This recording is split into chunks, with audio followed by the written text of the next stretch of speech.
bismillahi irrahmani irrahim alhamdulillahi rabbil alamin wasalaatu wasalaamu ala rasulillah. mbokk yi ñëw ci xadiisu ñaar fukkeel ak benn.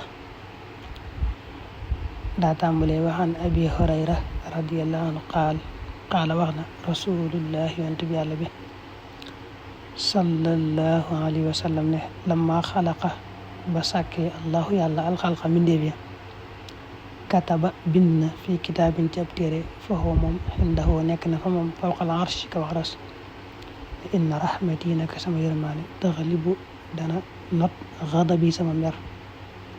fi riwaayatin nekk na ci beneen riwaaya xalabat not na xadabi sama mer.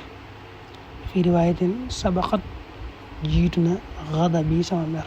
xadis bi muttafaqun alayhi la, xadis bu gàtt la waaye Abu Hurayra kon yàlla na ko yàlla doole gërëm moo ne yonent bi sallallahu alayhi wa sallam daa waxoon ne yàlla ba mu sàkkee mbindeef yi daa bind ci ab téere boo xam ne ma nga foofee ca moom ca kaw xarash. moom téere ba ne lii la ca bind: sama yërmaande ëpp na sama mer, not na ko.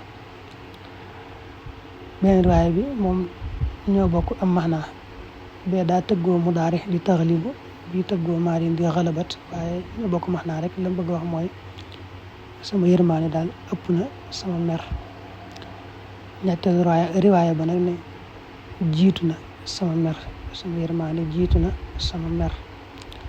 dam tegtal rek mooy yërmaande yàlla bañ a toppante kenn, bañ a fayantoo, mu ëpp doole muy fayantoo ci kenn.